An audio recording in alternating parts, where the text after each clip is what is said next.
All right, that was a lot smoother than in my head. That was less smooth. So we're finally here. We're at the final countdown for overviewing all the passages that people like to bring up in opposition to the single covenant Israel only position, um, which is the entirety of the book of Hebrews. Now we're not going to go over the entire book of Hebrews. That's not the point. The point is that the author is going to go over specific parts of the book of Hebrews that people think support that we're under a new covenant, and we're going to be analyzing them contextually, grammatically, and linguistically, although we're not going to get too much into the language. And of course, this is adapted from Christopher Cohn's chapter. I think he did a pretty good job, and it's by me, right?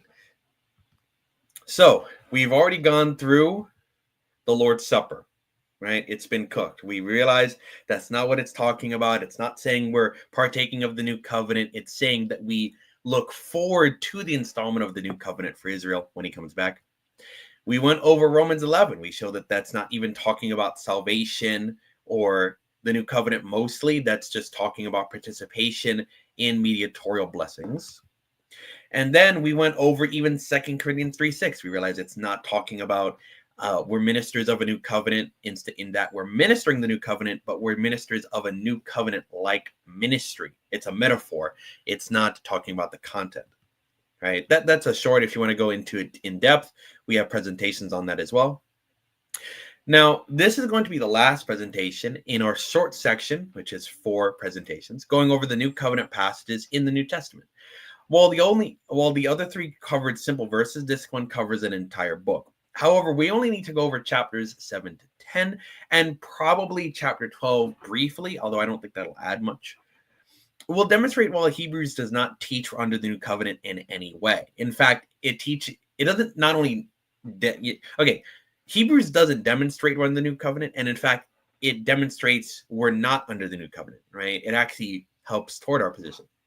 We'll demonstrate also how it actually maintains the original recipients of the new covenant promises, which are Israel and Judah.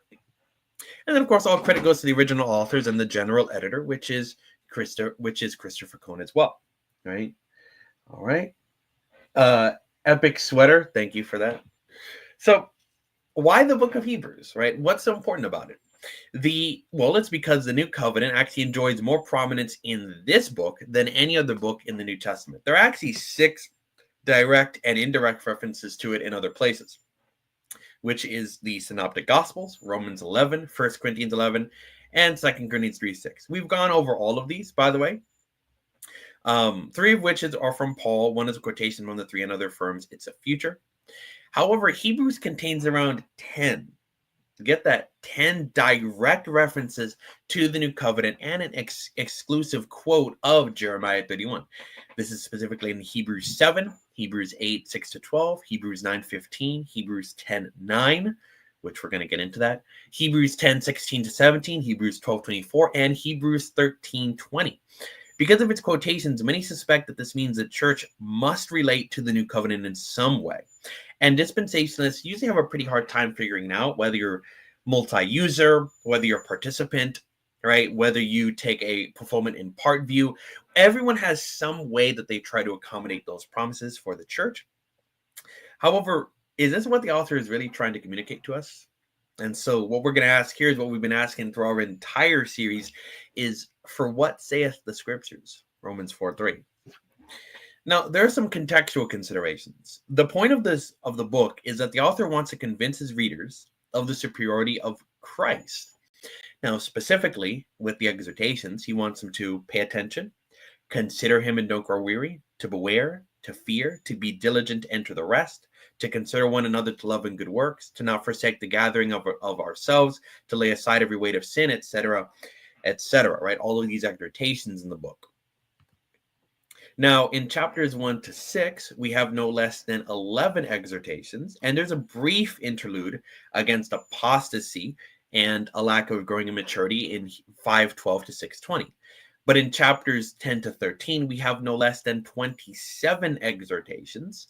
And so the bulk of the actual doctrinal section of the book, which is the part of the doctrinal section, which also includes the new covenant, is in chapters 7:1 to 10:18, and it actually has no exhortations in it. You can look at all of the commands and the subjunctives, and the hortatory subjunctives and the imperatives. There's actually none of those in that section.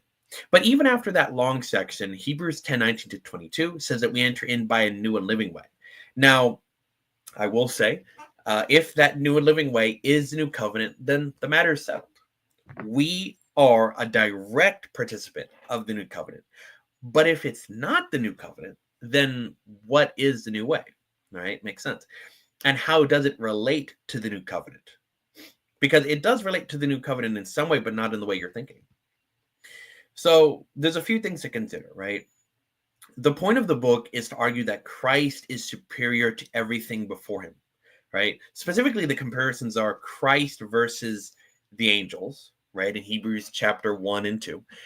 Christ versus the prophets, which is Hebrews 1, 1 and 2, right? He spoke to us by the fathers, but now he speaks to us by his son. Hebrews and Moses, which is the Moses from the Prince of Egypt, if you've seen that movie. Moses versus Levitical sacrifices, which is the goat down there. And then Christ versus Levi, right? Or the Levitical priest, which if you've seen Attack on Titan, you know who that character is. That's just an image that I found. That was a PNG. Now, with all of these excellent contrasts in the book, it only makes sense that we should respond appropriately, right? It only makes sense that in seeing the superiority of Christ, okay, he's better than everything that came before him. But that doesn't mean that they don't exist, right? But it does mean that we should respond appropriately, because if we don't, there's a worse judgment than death. Now, I don't believe that that's hell. That's a more free grace issue. But still, it remains, the New Testament has worse judgments for Christians in some sense. But of course, if everything about him is better, it also makes sense the punishments for apostasy are worse, right? However, we're not going to go into those warning passages. That's not the point of this. We're not even going to go exactly who the audience is. I personally think it's only believing Jews, but that's not entirely relevant, right? But if the writer of Hebrews wanted to make the point that he was superior to the priesthood, what would he say exactly, right? What would he bring up as chief evidence to support the superiority of Christ, right? Now, Reformed and dispensationalist thinkers have pondered the way the Christ's new covenant mediatorship pertains to the church, right? So there's a few perspectives on the book of Hebrews in terms of the new covenant. So you see here, it's sort of like if you're looking at an elephant, okay? In an elephant, you have, everyone has their eyes closed. If you look at its side, oh, it's a wall. If you look at the tail, oh, it's a rope. If you look at its legs, oh, you'll think it's a tree, right? It's very rigid. But in reality, they're just looking at different things they're just looking at the same thing, but from a different perspective, and they're coming to different conclusions. We got to step back and we got to look at the whole picture, right? And so Kenneth Barker, who is progressive, he actually cites Hebrews 8 to 10 to support that there are two eras, the Old and the New Covenant, and a present form of the Messianic era is present. Gentry and Wellum, who are New Covenant theologians, says that the Hebrews supports a direct application to the church from Christ's New Covenant. Fruchtenbaum, who is a classical dispensationalist, he said that the church received blessings from the New Covenant, but they do not fulfill the New Covenant. That's his opinion. Now, Elliot Johnson, interestingly, he uses Hebrews 9:16 to 17, that one particular passage, to say that the New Covenant presently functions, so he believes that it's presently in force, as a last will and testament and given in the gospel message. Almost every position and author will try to relegate the church to the New Covenant. But is this exegetically necessary? That's the question we have to ask. Does it require me, as an exegete, to place the church under the New Covenant, or is there a better and more exegetical way? So the question is, why is there so much disconnect, right? Why is there so much disconnect between the progressives and the dispensational authors on this issue, while the covenant theologians are pretty cut and dry, right? The covenant theologians basically all say that, yeah, we're under new covenant, we fulfill it, we're the new Israel, etc., right? However, most have no problem seeing an already not yet with regards to the new covenant.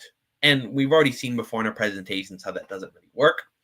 I don't believe that that's hermeneutically required, and it's also just irresponsible. Now, John Walvoord, when talking about the book of Hebrews, actually asks three key questions to help us identify as we go to the next four chapters in this study. Number one, are any promises given to Israel under the new covenant operative today in any form? Number two, how does Hebrews use the term new covenant, either directly or indirectly? And number three, what is the explicit teaching of Hebrews about the new covenant? Christopher Cone, in the original work, went very Greek heavy in this section.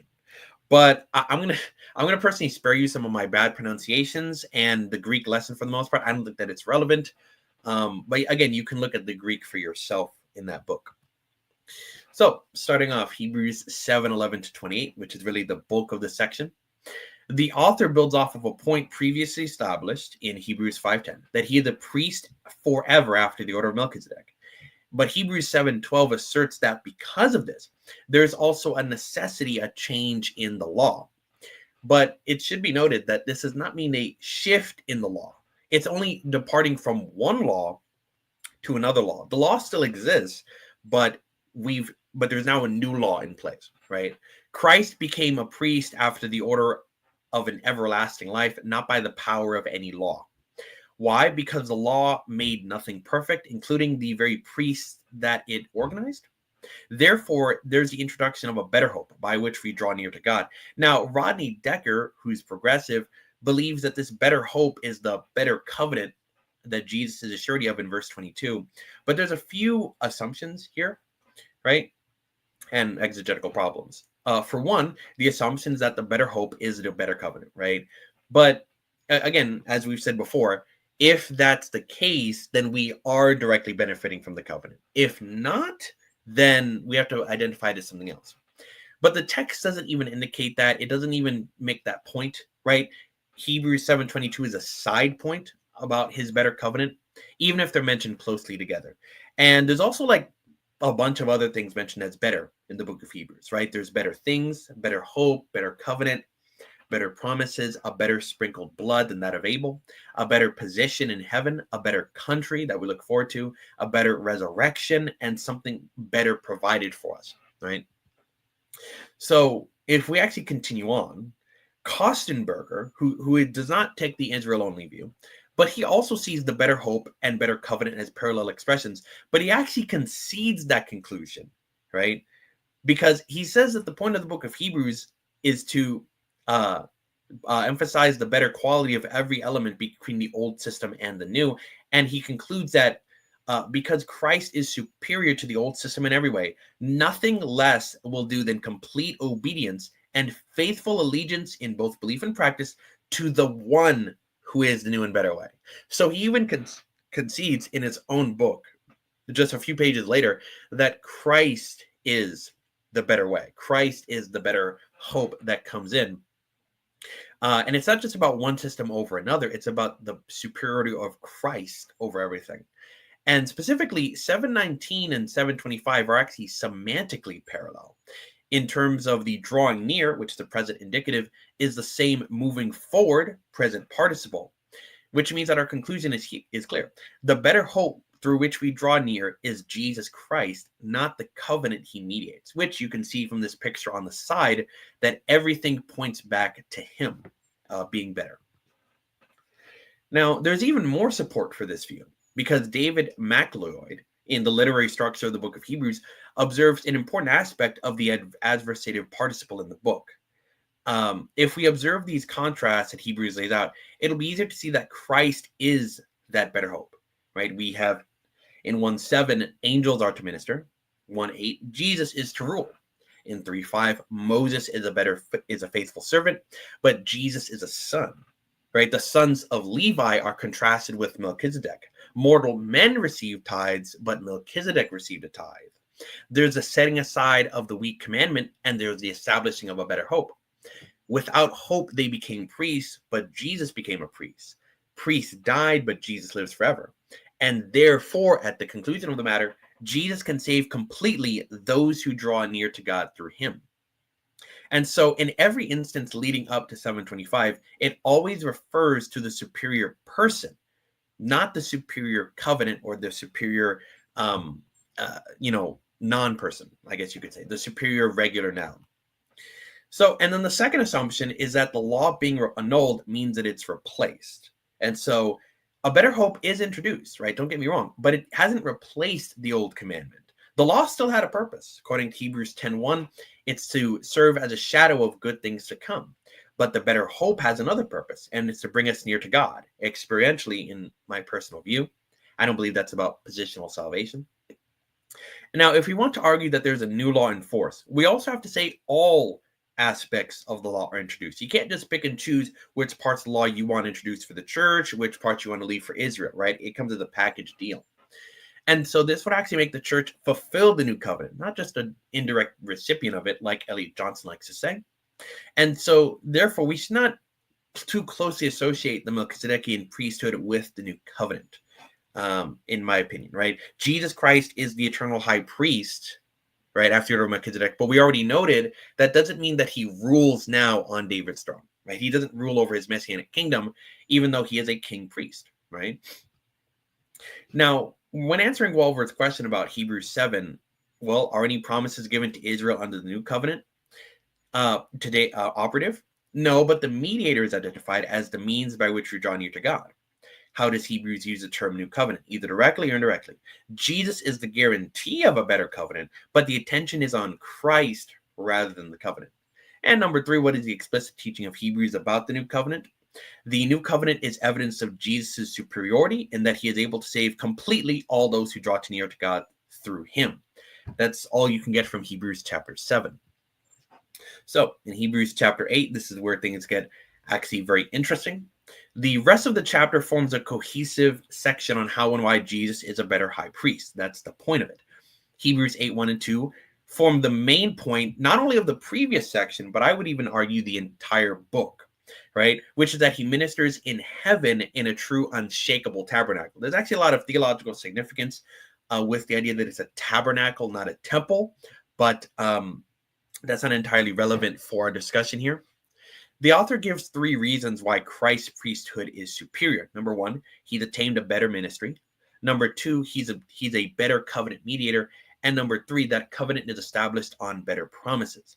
And so importantly, there has to be a distinguishing between the idea of promises, plural, which is general, and promise, which is very specific. So the singular is used 8 times in the book, as you can see here, but the plural is only used 6 times in the book.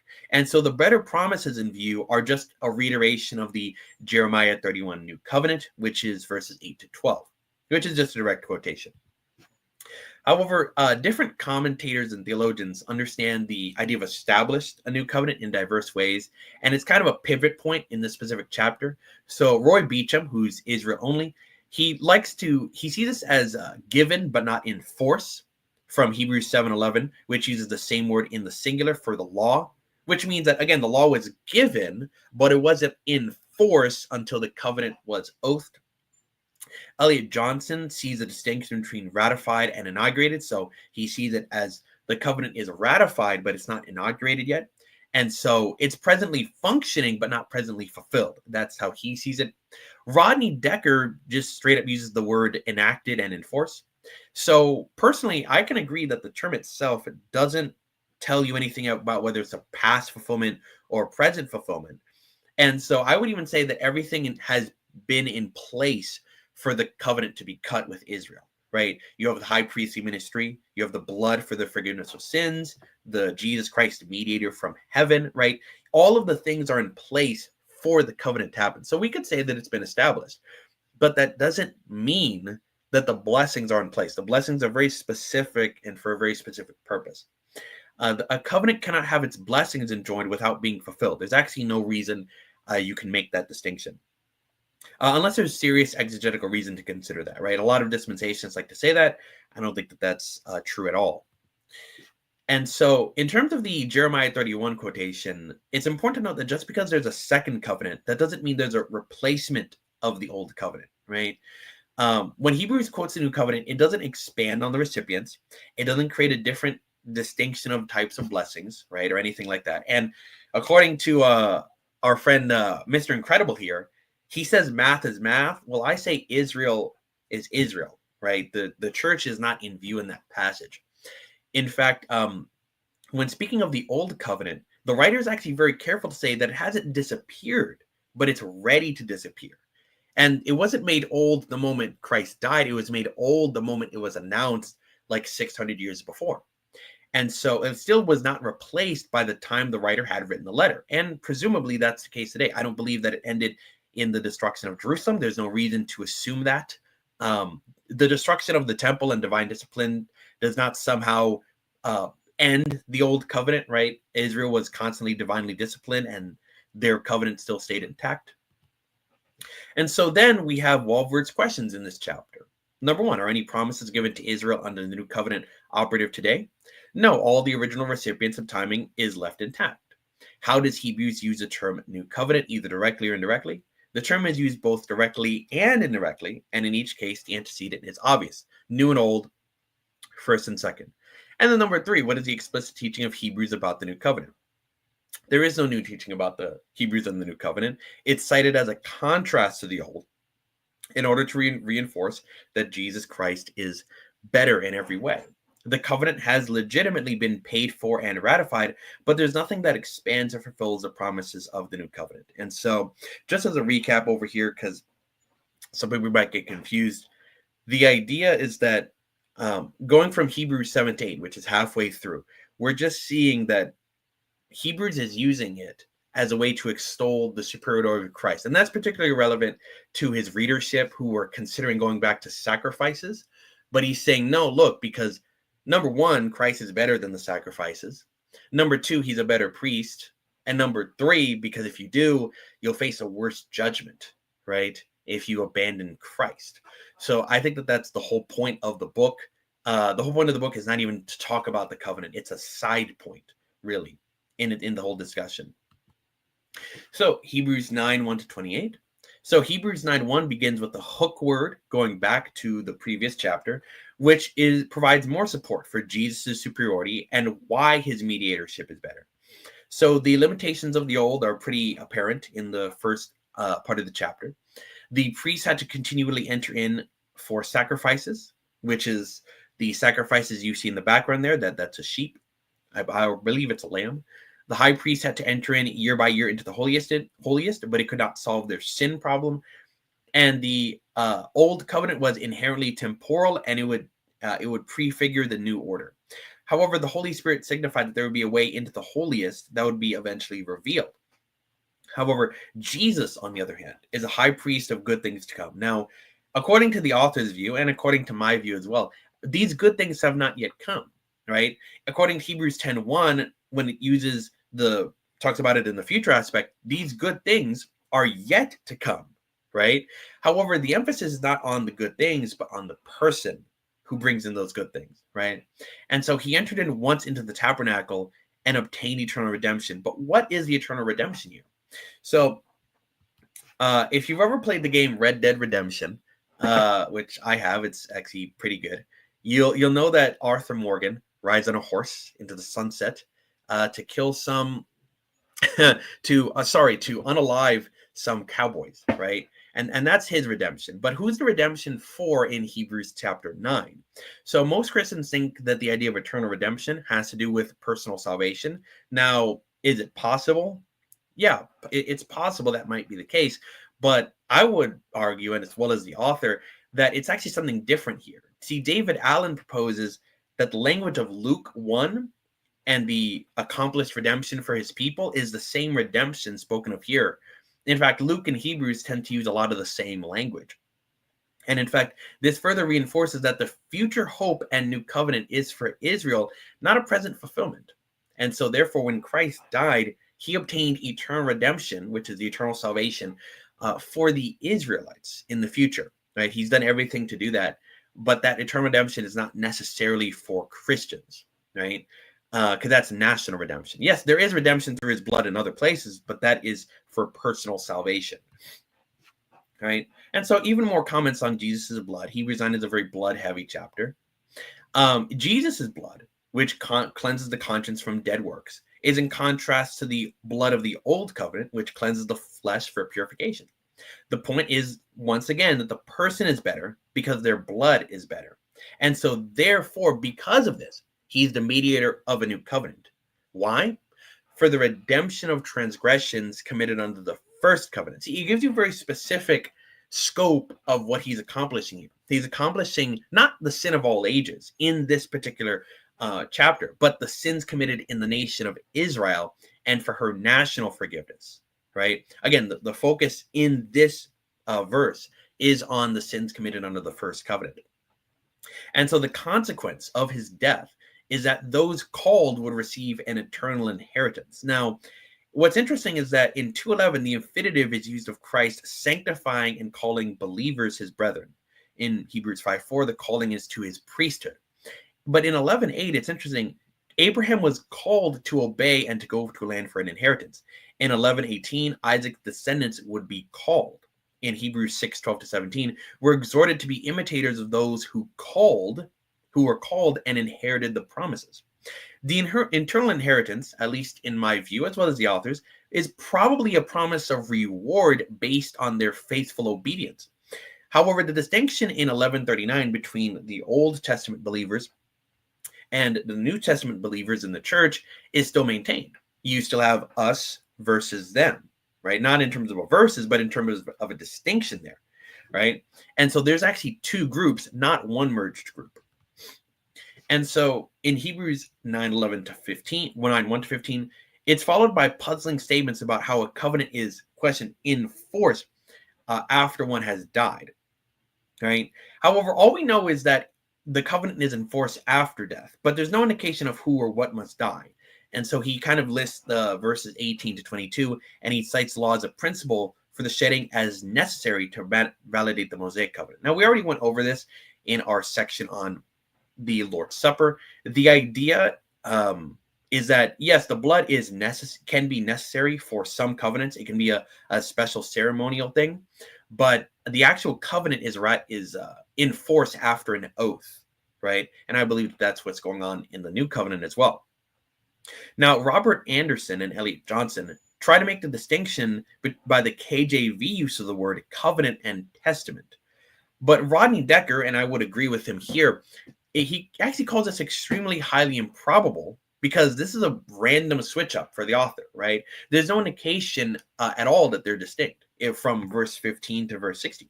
Christ went into the tabernacle to ratify the new covenant with his blood and now appears before God before his heavenly ministry then. So these two events are actually distinct, but they are connected in some way. And so in my opinion, I think when it's talking about how a covenant is enforced after one is dead, first of all, that's not always true. Some covenants in the Old Testament are enforced after an oath, or they don't even have blood at all, right? They're just regular covenants, agreements between two individuals. However, I think when it talks about a testament here, it's just giving a general statement about testaments, right? Because in a general testament and will, the person who had written the will, they would have to die physically for the people to get those blessings, right? But he's just kind of making it, I think Hebrews is just making a general statement here, not making a statement about when the new covenant is fulfilled, right? It's just saying a death must take place in this particular instance, right? Which again, yes, everything has been done to ratify the new covenant, but the enactment is still in the future. Now, again, we're going back to Walvert's questions for chapter 9. Are any promises given to Israel under the new covenant operative today in any form? No, with the exception of Hebrews 9:15, keeping the original recipients of the new covenant intact. Only by theological argumentation can we say that verses 16-17 denote a present force of the covenant in testament form. And so question 2, how does Hebrews use the term new covenant, either directly or indirectly? The term is used both directly or indirectly, and in each case, the antecedent is pretty obvious. It's either new and old, or it's the first and the second. And number 3, what is the explicit teaching of Hebrews about the new covenant? There actually is no new teaching of the new covenant here compared to the previous chapters. It's cited as a contrast to the old in order to reinforce, again, Jesus is better. He's a better everything. It's validated by the blood of Christ, just like the law was validated in Exodus 24, but it doesn't mean that they're exact parallels, right, between the old and the new. The old was being fulfilled by Israel's obedience, and they got blessing because of it, but there's actually no conditions given in the new covenant except for some eschatological timings. Right? Once the covenant is in force, when Israel repents, then it's from there on unconditional, right? Now, in Hebrews 10:1-18, which is our last section we're going to get into, the evidence for the law's inferiority is that the priests had to continually offer year by year the same sacrifices, which is verses 2 and 3. Why? Because they could not take away sin. Now, most people think that this is talking about, I'm just going to give my opinion. Most people think this is talking about salvation, that they thought that they could not give salvation. I mean, it's not really salvation. I don't think that they thought that they could actually save themselves because of sacrifices. I don't think anyone really thought that. However, when it says they can't take away sin, it's more talking about the guilt of sin. It's more talking about the uncleanliness of sin and how you couldn't be cleansed in order to enter the presence of God. I think that's the main point. But again, that's a side point. And so the evidence for this is that God did not desire sin offerings, but a body, soma. And so the author equates the Septuagint use of Psalms 40:6-8, but replaces the word ear, which is etia, with the word body, or soma. This is a correct interpretation of the point of the psalm, since opening the ears is a Jewish idiom for full obedience of one's body. I got to check something real quick. Okay, good. Now, the will of the Father, right? Again, we immediately go to John 6:40 and try to answer this, but in Hebrews 10, it's something different. So what's the purpose of his death? Well, the purpose of his death is so that he might take away the first and establish the second. Now, it doesn't really say what the first and the second are, but the context is probably talking about the covenants. Although I do understand previously from another author, we saw that they were talking about the sacrifices. That could be the case here. But again, this is Christopher Cohn's view that we're representing. However, the manifold purpose of Jesus' death must be maintained and distinguished. The will includes taking away the first, but it also includes us personally being sanctified by Christ's body, not the covenant that he shed for it, not the covenant that made it possible.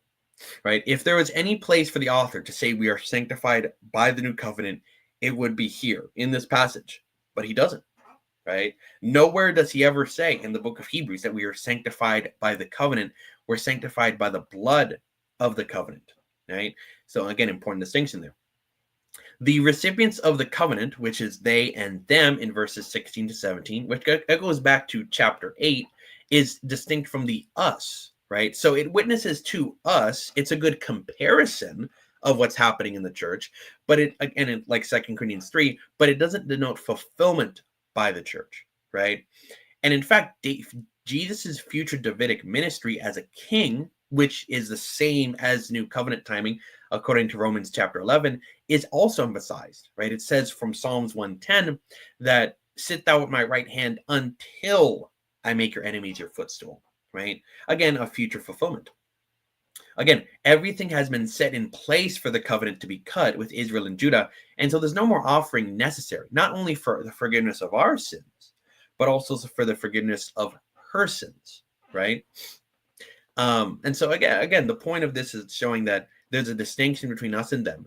There's a distinction between sanctified and the covenant. There's a distinction between the different purposes of Jesus's death, right? He doesn't just have one purpose for his death, like the covenant theologians, okay? And so as dispensationalists, we can understand these things, I think, in a more dynamic way. And so if we're going to wrap it all up together, right, we got to ask, well, what's the significance for the church age believer moving on from the new covenant, right? And so we can see that, number one, Jesus' death validates the new covenant and makes it a surety from Hebrews chapter 7. Number two, it proves God is faithful to his future promises for those who sin under the first covenant, Hebrews chapter 9, verse 15. Number three, it is the means by which we are eternally sanctified. I believe that's positional, but not strictly salvational, right? It's more related to how we approach God. Number four, it's the means by which we draw near to God. Number five, it proves his priesthood is superior to the Levitical priesthood. Number six, it gives us reason to consider and focus on him. And number seven, it lets us know that if we try to go back to the law, which is still active, but it only gives cursing, there's nothing for us there, but a certain fearful looking for judgment. However, none of these denote a necessity that the covenant has been cut or that we're enjoying its blessings. These are not saying the covenant is functioning, but that it's a good picture. Rather, it gives us more appreciation and gratitude for the one who is a consuming fire in Hebrews chapter 12. So let's go back to Walvert's questions one last time. Are any promises given to Israel under the new covenant operative today in any form?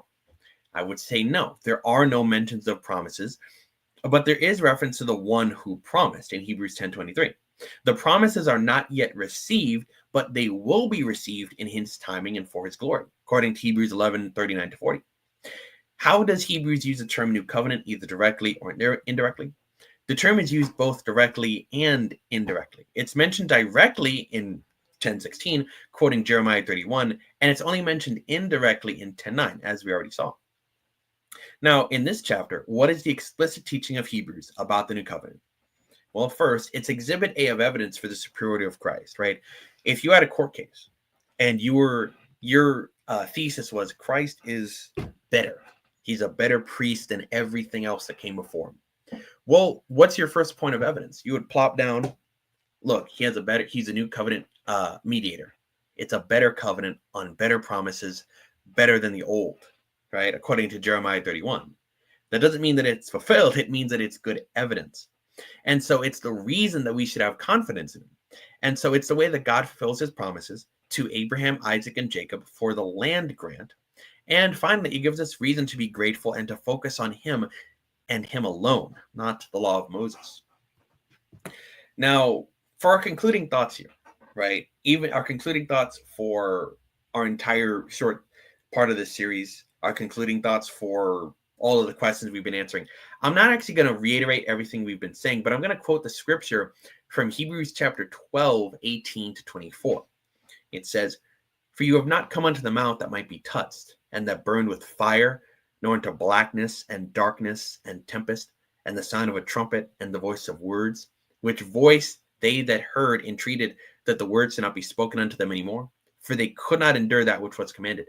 And if so, as a beast they might touch the mountain, it should be stoned, or thrust through with a dart. And so terrible was the sight of Moses that said, I exceedingly fear and quake.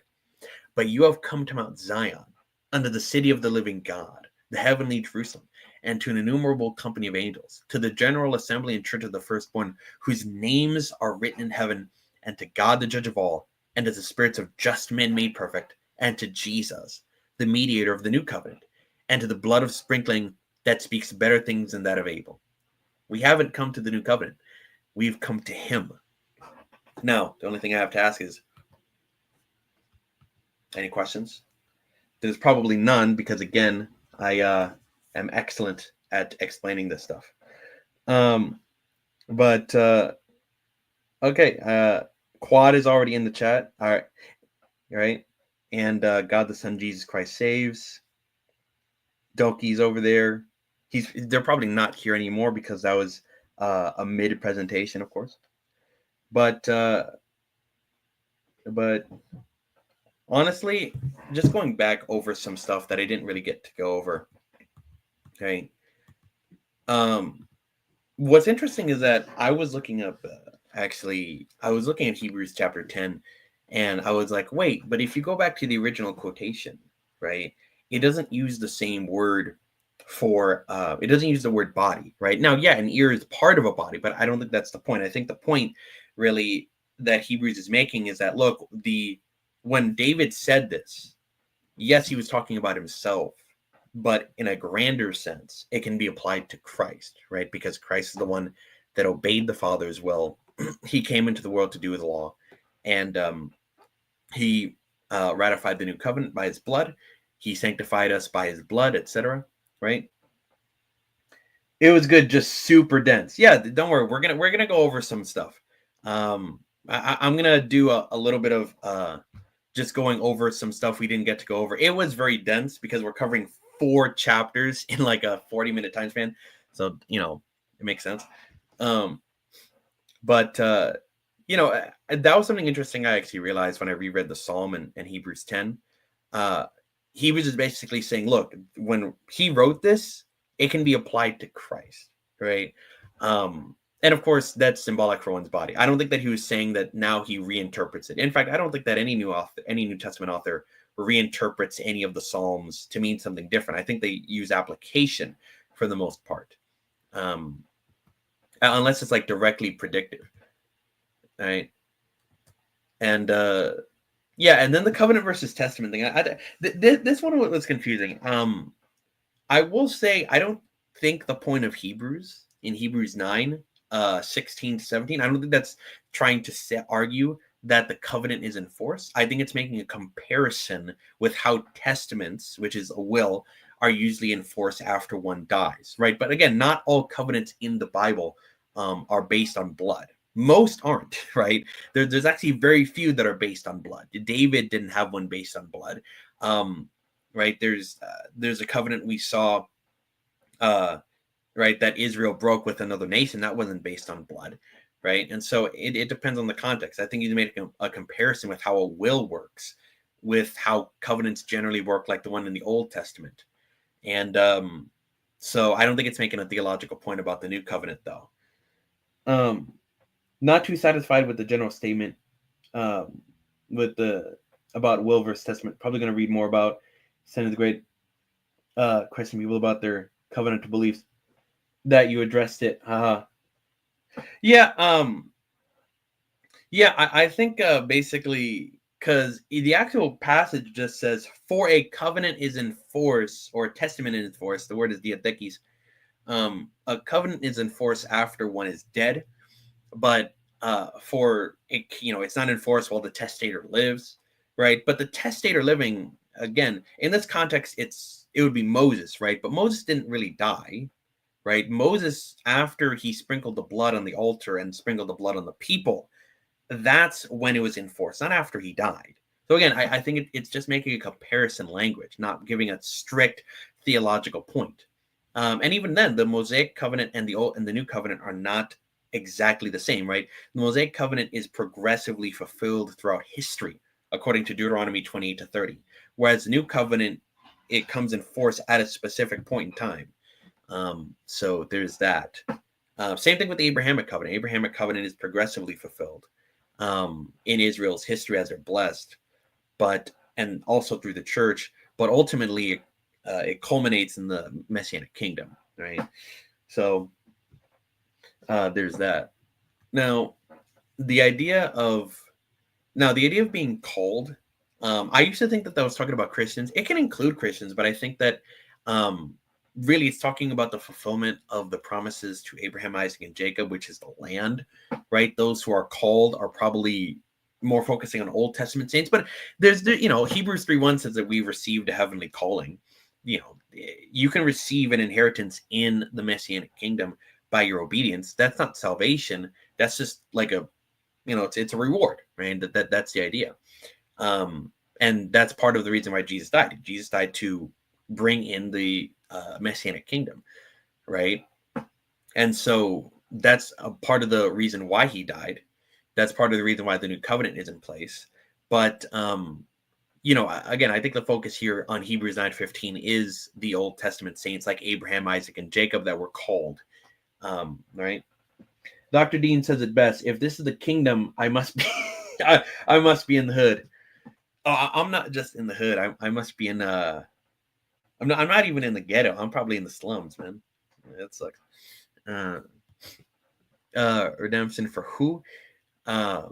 Yeah, the eternal redemption thing. Hopefully, you understood that. I think that there's a distinct. Which is interesting. I used to think the same way. Like now, is it possible that it could refer to eternal redemption? See, the thing is, the KJV says it's eternal redemption for us, right? And the for us is actually not in the Greek. There is no peri, huper, hemon, right? Which is for us. It just says eternal redemption, right? And so I think in context, if you look going even further, the redemption is for the transgressions under the first covenant, which is experiential, right? So the eternal redemption is probably national in that case. Not again, not to say Christians aren't personally redeemed. That's just not what the passage is about. Now, yeah, and then Hebrews 9. Now, what is it? I talked. What's interesting is that I talked about the unshakable tabernacle. I guess we could get into that now. Um, so it says in Hebrews 8, right? In Hebrews 8:1, it actually says the main point of the book, which if you read the whole book through that main lens, I think you'll probably understand like what the point of the book is, right? Otherwise it's going to be very confusing for you. But it says that he has obtained a better ministry and he ministers in the tabernacle, which the Lord pitched and not man. First of all, a tabernacle, I said this before, a tabernacle moves with the people. A tabernacle does not stay in one particular spot. It moves with the people, just like in the wilderness, while they were traveling from Egypt to Canaan. And so when it comes to the heavenly tabernacle, the idea is that number one, the Lord pitched it, which means it can't be shaken, right? Same thing with the New Jerusalem. Man did not build that, but the Lord did, right? And so what does that mean? It means that number one, it's unshakable, and number two, it's always there when you need it, right? Which is very theologically rich, because the whole point of Hebrews is that you can always come boldly to the throne of grace, right? At literally any time, any place, anywhere, by faith and faith alone. Hebrews 10:22. So, which that's for sanctification. Interesting enough, I think people don't appreciate that. You made a distinction between tabernacle and temple. Yeah, a temple just stays in one place. A temple, like, you can only have a temple in one place in Jerusalem, but a tabernacle, you can bring it anywhere you want, right? It doesn't have to stay in one particular place. But the point is that the Lord pitched a perfect tabernacle. I think that that's the point of the Hebrews 8:1. And also it's because there is no temple in heaven. Because according to Revelation 21, there is no temple in the New Jerusalem. There's a tabernacle, and the temple is the church, right? The church is the temple of the living God. 2 Corinthians 6 and 1 Corinthians 3 make that clear. Now, and then,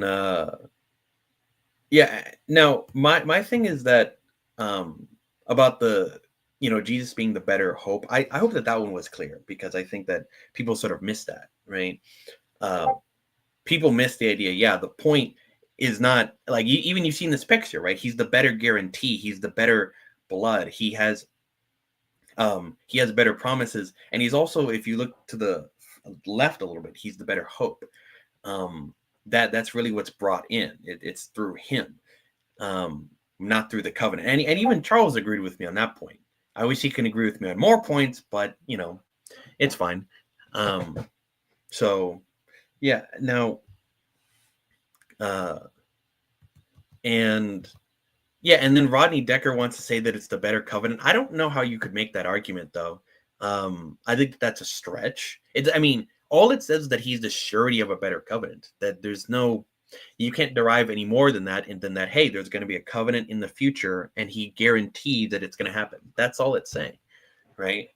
That's our reason to put our trust in him, because he does what he says he promised, right? If he didn't, there's no reason to trust in him. All right. You explained the better hope well. Yeah. All right. Thanks. But now what's interesting is that I think actually Hebrews 7:3, I think it's 7:3, when it says that Melchizedek has no beginning of days nor end of days, but is made like unto the Son of God. First of all, I think that passage actually unanimously, I wouldn't say unanimously, but it very clearly demonstrates the deity. Because the thing is with Melchizedek is that in Genesis 14, I believe, you actually don't have any recorded genealogy for Melchizedek, but I believe he was an actual literal man, right? He had an actual genealogy. He was born of someone, but we just don't have that recorded, just like everyone else in First Chronicles 1-9 and Genesis 5, right? So in that way, he has no beginning of days nor end of days, because we don't ever see him die. But Christ clearly has an actual genealogy, right? We know it. It's from Luke chapter 3, Matthew chapter 1. So we know his genealogy. So it can't be based on that. because the point is that it's based on the power of an indestructible life.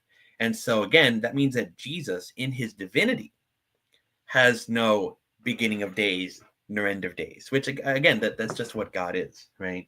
I think that's the point. Oh, hey, theology scholar, what's up? You missed the whole presentation, man. We were talking about the new covenant in Hebrews. It's very interesting. A lot of conspiracy about Melchizedek. Do you think he's a type? Well, yeah, of course he's a type. I don't think he was Christ. I think people go too far with that. Like people go to John chapter 8 and they're like, oh, Abraham lived to see my day and was glad. And he's talking about he was blessed in Genesis 14. And I'm like, no, I don't think that's the point of that. I mean, I think that's more about Genesis 15 when he saw that he would have descendants as much as the stars of the seashore, right? As much as the stars in heaven. I think that's probably what he's referencing when he believed in God and his future, his son. But I don't think it's talking about Melchizedek, though. And so, yeah, I don't believe that Melchizedek is a pre-incarnate Christ. I think that's a bit of a stretch. I was out playing b-ball. Oh, good. Is it baseball or basketball? That's important. So, and then I talked about the Hebrews thing. I mean, just like, and this is one of my problems again with the multi-user view is that not only are there different types of multi-user views, but there's also like different ways people try to explain it, right? You have people trying to say, oh, we don't fulfill the covenant, but we benefit indirectly from the covenant. I don't really see that in the passage, but whatever. Or they'll say, well, no, we fulfill it in part, but it's not partial fulfillment. I know what that means. I don't see how you can support that, though. I don't think the text makes a distinction in types of blessings. And it's not even a general blessing thing. Like, it's very specifically outlined blessings, unlike Genesis 12, verse 3, so there's that. And then people try to say, oh, well, no, we directly participate in it. And it's like, well, how, though? How do you directly participate in it if you're not Israel?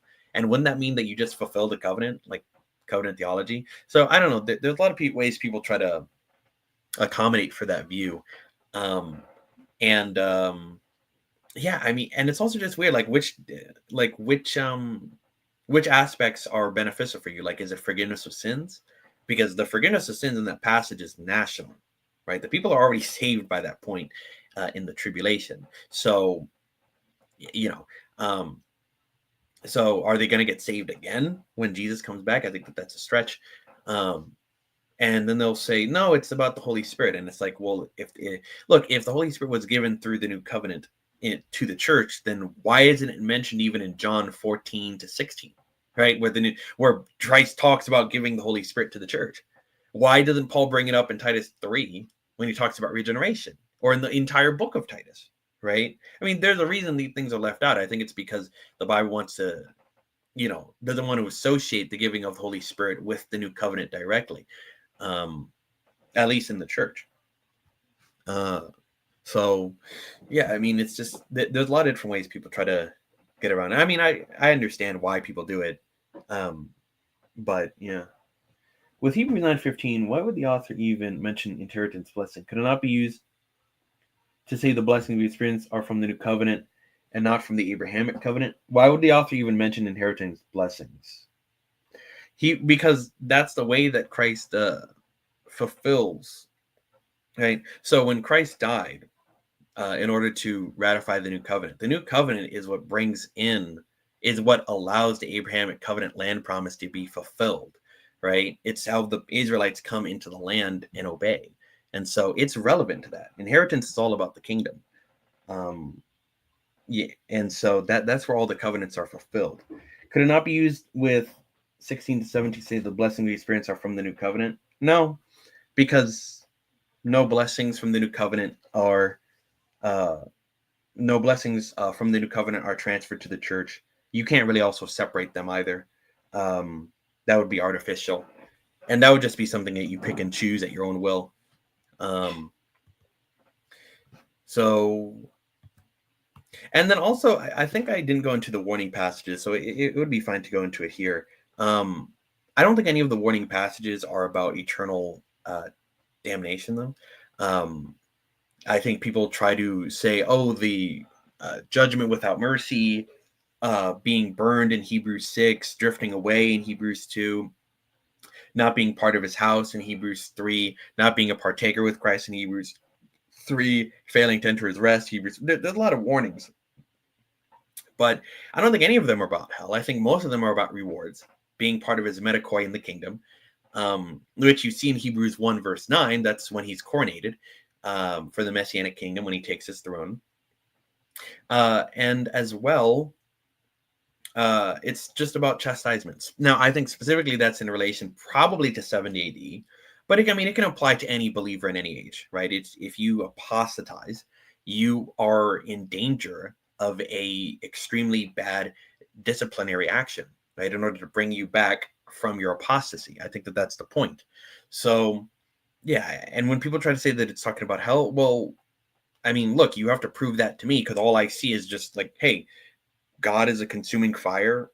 If you don't continue in the faith, then he is going to bring on that destruction in your life. That's not a problem. Who is Israel at this time? Israel is Israel. Israel is the descendants of Abraham, Isaac, and Jacob from the Abrahamic covenant. Now, it's interesting. I was doing a study on like the word Israel in the Bible. So it's not a technical term, right? Now, it usually references the descendants of Abraham, Isaac, and Jacob. But Israel can mean, again, the people that are derived from the Abrahamic covenant through Jacob. It can mean, which is the ethnic descendants. It can also mean the nation of Israel, like the theocracy itself. It can also mean like the nation in rebellion. It can mean the believers in the nation. It depends on the context, right? It can also even mean Christ, like in Hosea 11 verse 1, or even Isaiah 49, right? So it can refer. It's not a technical term strictly, but I will say that it never refers to the New Testament church. There's just way too many differences between the church and Israel to make that possible. Right. Go to 36, 38 and look at the verses used. But yeah, Hebrews is difficult. Hebrews is difficult for it doesn't matter what perspective you take. Hebrews is difficult. A difficult book in general, not only because of the New Covenant teachings, but because of the apostasy teachings. So it's like if you go into that book untrained in the word of righteousness, yeah, you're going to come away with erroneous conclusions. Like, for instance, our friend Jamie Russell, which I did a video on, he believes that, number one, we're under the New Covenant. Number two, the church is Israel. And number three, that you can lose your salvation because of apostasy. See, he just completely missed the point of the book, right? The point of the book is not even talking about that. That's the problem. Can we point to anyone like Black Hebrew Israelites or people living in the land right now? I think only God knows. Like, if you want me to point to a specific person and say that person is a Jew, well, they may very well be a Jew, right?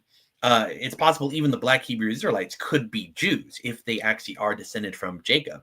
But I only God knows that. Revelation 7 promises that there's going to be 12,000 people from each of the 12 tribes. Right now, you could spiritualize that and say that that's the church. You could go Donnie's route and say that that's about Old Testament resurrected Jews. I'm just going to take the text for what it says. It means that there's going to be 12,000 people from every tribe.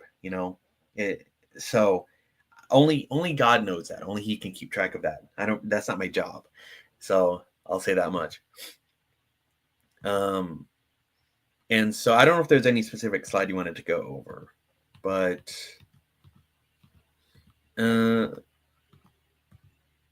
yeah. And then what else? When it goes into the better priesthood, yeah, I said Melchizedek is a priest king, right? So Melchizedek is a priest and a king, which means, interestingly enough, that all that means is that Christ can be a priest while being a king, because you can only be a king if you're from the line of Judah, according to Genesis 49, verse 10, that the scepter will not depart from Judah until Shiloh come, which means peace. And so when it talks about, right, how our Lord descended from Judah, and no priesthood was spoken about from Judah. Yeah, that's true. And so therefore he can be a king. But priesthood is not strictly based on being a physical descendant. Right now, being a king is, but being a priest is not, because we see in Melchizedek's day, you could be a priest even without being from a physical descendancy, right? And so in the same way, Christ, who comes from everlasting as God himself, can take on that role as the priest who comes from everlasting, right? Who has the power of an indestructible life. And so, but again, just because Melchizedek is a priest king, that doesn't mean that Christ now functions as the Davidic king. I think that people try to associate them too closely, which even progressive dispensationalists like to do, but that's not the point. Have you read the Talmud and the Mishnah commentaries in Hebrews? Some interesting stuff, at least from a Jewish perspective, hermeneutic of Paul. I actually haven't read the Talmud commentaries for Hebrew. That might be interesting. I don't know what they exactly would provide, but yeah, that would be interesting to see.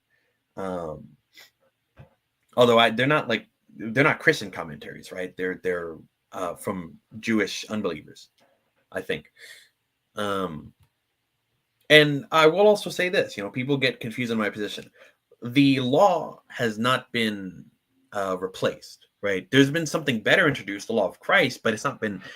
There's something better introduced, but the law still existed, and still exists because people are described, according to Paul, as being under the law. In 1 Corinthians 9, in Galatians chapter 3, you can be of the works of the law and under a curse. Israel is scattered because of her disobedience to the Mosaic law. Right? So the law itself still exists. Right? The theocracy still exists. They're just under Gentile rule right now, and they're being cursed. But yeah, the nation itself is still under divine discipline.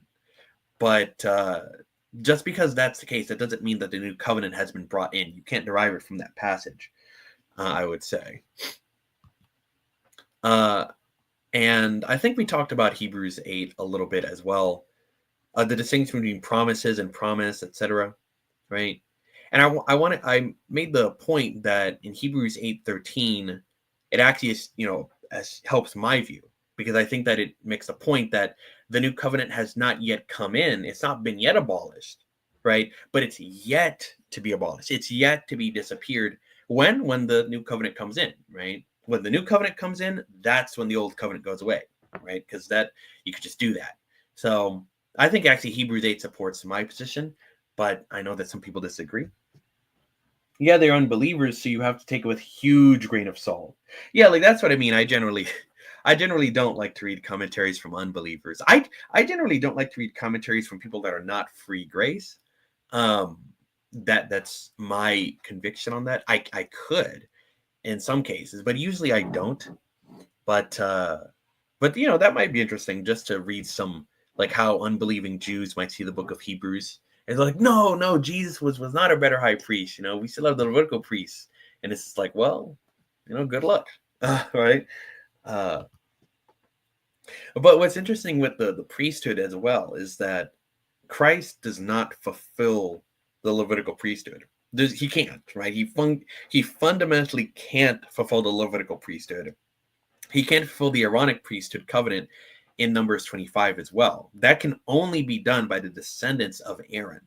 And also, of course, the Zadokian priests in Ezekiel 44. So he doesn't fulfill the priesthood. That's why the priesthood still continues in the millennial kingdom. That's why you have to have priests in the millennial kingdom, right? And so when people try to say that, they actually, they completely fall flat on their face.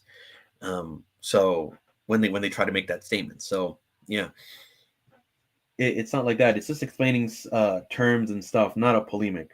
Oh, all right, yeah, because I know that there's a lot of stuff in Hebrews, especially in chapter 9, that talks about very specific stuff from the Old Covenant, and I've seen some of the commentaries on that, about how they explain some of that stuff. There's actually discrepancies there in the description of the tabernacle, right? But I think you can harmonize it still, and it's not impossible. Now, yeah, Hebrews 9 was definitely the most difficult one. And the cleansing from dead works. I don't think a lot of people think the cleansing from dead works is positional. Like they think that when you're being cleansed from dead works, that means that you're saved. No, it's for the audience. It's for the believers. It says he will cleanse your conscience from dead works in order to serve the living God. Right? So he has cleansed your. So the cleansing from the conscience is when you come near to him by faith with a true heart in full assurance of faith, not by works. Right? And so when it's talking about it, it's basically saying things you try to do to cleanse your conscience, like your guilt, your personal guilt of what you've done. But the point of Jesus' blood is that no, you've already been forgiven, right? Now go and sin no more. That's the point. Experiential, yeah, that's my point. Because it's connected to serving the living God, and serving the living God is connected to the eternal inheritance, right? See how that works? In fact, a good commentary I recommend is actually J. Paul Tanner's commentary. I read some of it. It's very, very good, very exegetical. I don't agree with his post-tribulationism in Hebrews 10, but I mean it's whatever. It's perfectly fine.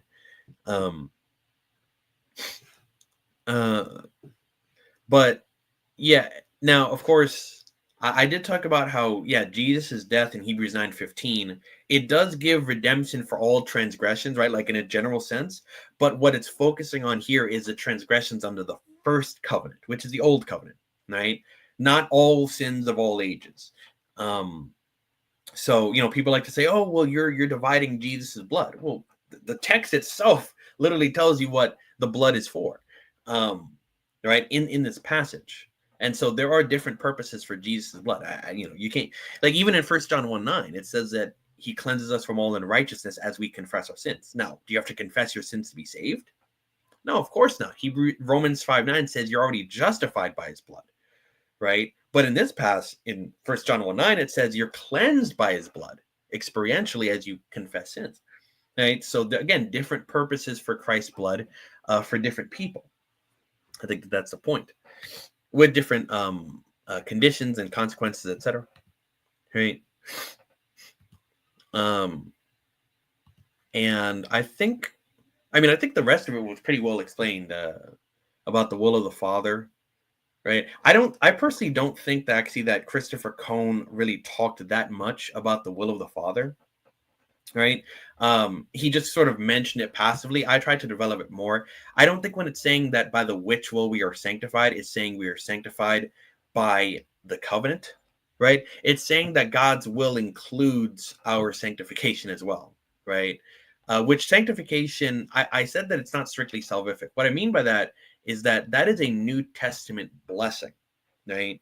Because of Jesus' blood. That didn't exist in the Old Testament. In the Old Testament, you had to physically cleanse yourself and go through these rituals in order to enter the holiest of all once a year. But now in the New Testament, Jesus Christ, the moment we get saved by faith alone, he sanctifies us perfectly, which means that at any time we can enter the presence of God. That's the purpose of sanctification, according to Hebrews 9, right?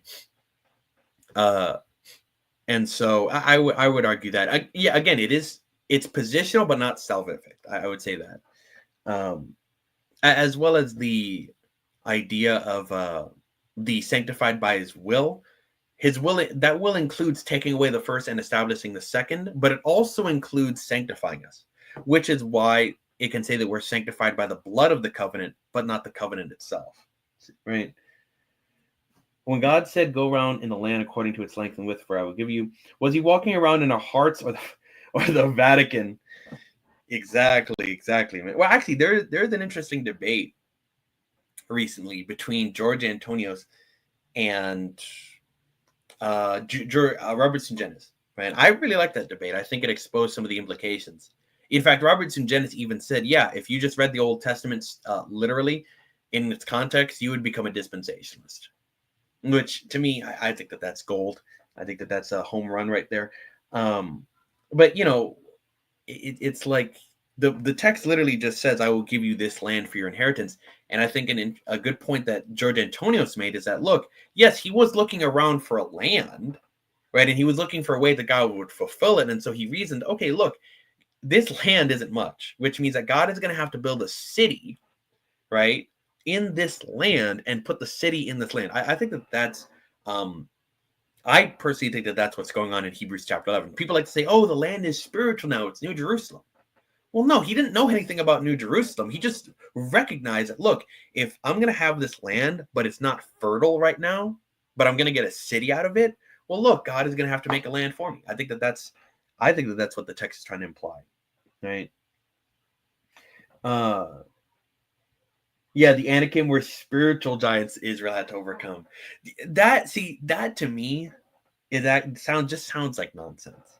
It's like, oh yeah, the Anakim and the Philistines, they were spiritual giants, right? And so you got to overcome your spiritual giants in order to overcome the land of Canaan. And they think the land of Canaan is talking about heaven, and all that stuff. You got to overcome that to overcome sin to get into heaven. Yeah, it's just, and they connected with the overcomers in Revelation and say, if you don't overcome, you go to the second death, etc., etc. Right, ridiculous stuff. Modern day sermon in your average church. I look, church is not great nowadays. It's unfortunate. Modern day, but the wrapping it all up here. I mean, I think I've tried to make the distinction that the new covenant is not functioning right now, but it's a picture, right? It's something that you peer into to get a look into your blessings, because it's still witnesses to us, right? That is true, but there's no reason to assume it's functioning right now in the way it was intended, right? Because the way that it's supposed to be functioning is for people to be in the land, and to have very specific promises to them. So yeah, that's what I would say. So, and and then my conclusion, basically, I just quoted Hebrews 12. Personally, I think Hebrews 12 is actually like verses 22 to 24. I think it's a really, really great summation of the point of the book of Hebrews, right? Where it's basically saying, look, this is what was in the Old Testament. This is what they had to overcome. This is what they had, but you haven't come to that, right? You've come to something better. Now, most people like to say, oh, this is talking about how you've been seated in heavenly places in Christ. And, in their systematic theology, like they like to say that. I don't think that's the point of this chapter. I don't think it's talking about necessarily your position in heavenly places. I think it's talking about where you minister, where you pray, where you approach the throne of God. It's actually supposed to be something very terrifying, but in a good way, right? Because it's more responsibility. It's better privilege than in the Old Testament. And so this is part of the better things that are promised for us, in the New Testament as we live our lives. But that doesn't mean that, this is talking strictly about, seated in heavenly places, that kind of stuff. But now what's interesting is that people like to say in Hebrews 11 that without us they would not be made perfect, that's talking about the rapture. I mean, I all it's saying is that we are also going to be glorified with Old Testament saints, right? But it doesn't give the timing of when it happens.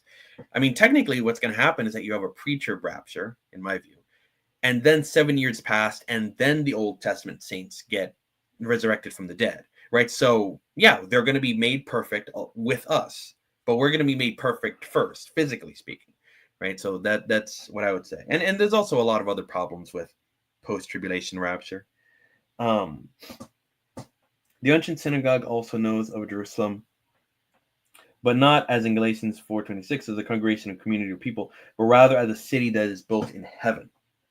Well, yeah, the Bible also knows about a city built in heaven, right? It says in the next few chapters that we receiving a kingdom that cannot be shaken, should serve with godly fear and reverence.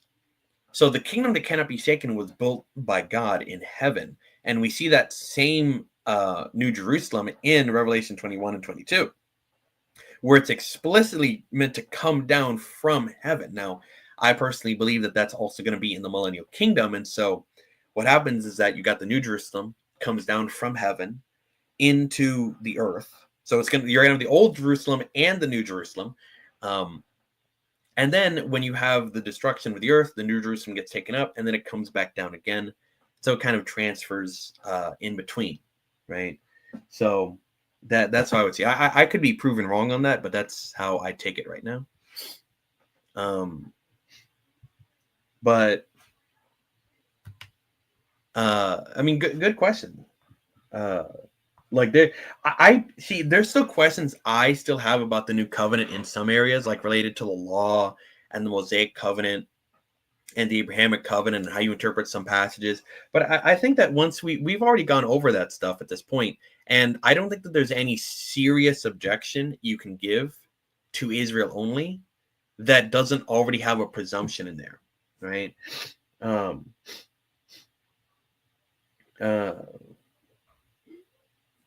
So yeah.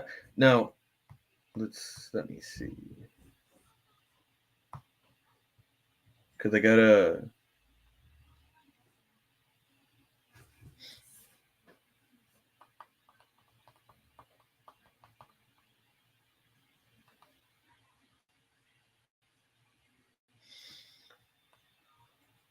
But yeah, I mean, I think that I've answered all the questions I had about it with the Lord's Supper, the ministers of a new covenant. That one was confusing but very satisfying as well. I even had to redo that one. That was good.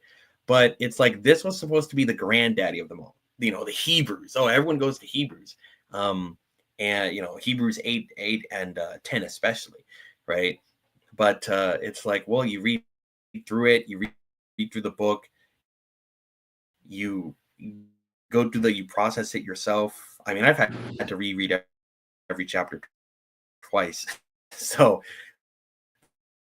you know, you really go deep into it, and it's like, yeah, I mean, it doesn't prove we're under the new covenant at all.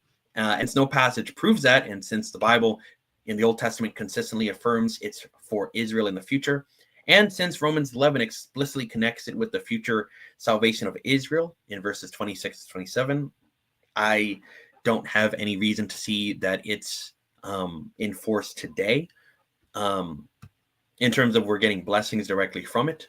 So, I mean, yeah, that's an interesting view of New Jerusalem. Yeah, I mean, I actually got it from Ashley. Well, I didn't get it from Ashley. Ashley, she helped me sort out some stuff. But yeah, I mean, people usually think the New Jerusalem comes down in the new heaven and new earth only. No, I think that it's definitely part of what's going to be in the millennial kingdom. I think that's the point. But oh, Charles is already here. I didn't even see. What's up? Yeah. Hey, thanks for doing this, man. I'm glad it's benefiting you, and I know it's benefiting others. You know. Yeah. And we'll keep at it. Yeah. All right. But you know, wait. Were you listening in? Do you have any comments you wanted to say? You know. No, I was listening when I was driving home, and I think you did well. I didn't get to hear everything, but no, I look forward to watching all these at once. Been watching them like it's Netflix, you know, and studying them all, you know, and getting back with you on that. So, Yeah. um, yeah, thanks a Yeah. lot. You want to land the plane? Yeah. Yeah. I'll just land it right now. I can't exit out or else it's gonna glitch out. But That's basically, all right. guys. Just you're gonna have to do. So I'm gonna make a covenant with you. Okay. The covenant is this. It's that if you like the video, if you subscribe, if you if you smash that notification, I hate saying that. If you smash that notification bell, if you comment about how awful I did and how I need to improve, okay, and if you share it, then I'm gonna bless you with an even better presentation next time. It's gonna be interesting. In fact, as a sneak peek, what's gonna happen is that we're gonna go into some of the social implications of the new covenant, as well as Reconstruction theology. Nobody's gonna care, but it's still interesting. So yeah, just watch more content and hopefully have a good night. God bless, guys. Thank y'all. Keep watching content, old stuff and new stuff. It's all good.